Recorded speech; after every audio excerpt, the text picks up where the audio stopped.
Hello everyone, welcome to our job study channel. This is Nargis Khatun.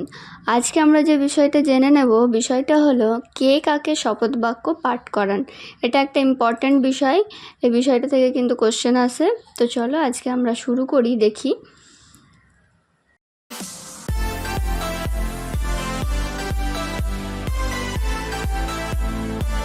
দেখো, প্রথমে আমরা দেখে নেব ভারতের রাষ্ট্রপতিকে শপথ বাক্য কে পাঠ করান। এর সঠিক অ্যান্সার হবে সুপ্রিম কোর্টের প্রধান বিচারপতি। রাষ্ট্রপতিকে শপথ বাক্য পাঠ করান সুপ্রিম কোর্টের প্রধান বিচারপতি।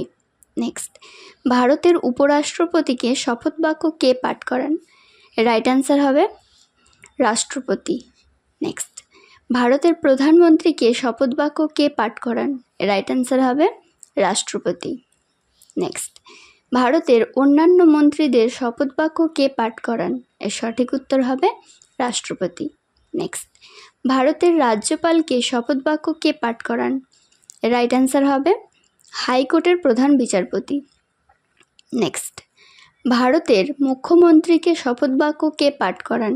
এর সঠিক উত্তর হবে রাজ্যপাল। নেক্সট, লোকসভার স্পিকারকে শপথ বাক্য কে পাঠ করান। এর রাইট অ্যান্সার হবে রাষ্ট্রপতি। নেক্সট, লোকসভার ডেপুটি স্পিকারকে শপথ বাক্য কে পাঠ করান। এর রাইট অ্যান্সার হবে রাষ্ট্রপতি। নেক্সট, সুপ্রিম কোর্টের প্রধান বিচারপতিকে শপথ বাক্য কে পাঠ করান। রাইট অ্যান্সার হবে রাষ্ট্রপতি। নেক্সট, হাইকোর্টের প্রধান বিচারপতিকে শপথ বাক্য কে পাঠ করান। রাইট অ্যান্সার হবে রাজ্যপাল। নেক্সট, হাইকোর্টের অন্যান্য বিচারপতিদের শপথ বাক্য কে পাঠ করান। রাইট অ্যান্সার হবে রাজ্যপাল। নেক্সট, মুখ্য নির্বাচন কমিশনারকে শপথ বাক্য কে পাঠ করান। রাইট অ্যান্সার হবে রাষ্ট্রপতি। নেক্সট, অডিটর জেনারেলকে শপথ বাক্য কে পাঠ করান। রাইট অ্যান্সার হবে রাষ্ট্রপতি। নেক্সট, অ্যাটর্নি জেনারেলকে শপথ বাক্য কে পাঠ করান। রাইট অ্যান্সার হবে রাষ্ট্রপতি। নেক্সট, এমএলএকে শপথ বাক্য কে পাঠ করান। রাইট অ্যান্সার হবে রাজ্যপাল। আজকে এই পর্যন্তই। টাটা, সবাই খুব ভালো থেকো, দেখা হবে নেক্সট ভিডিওতে।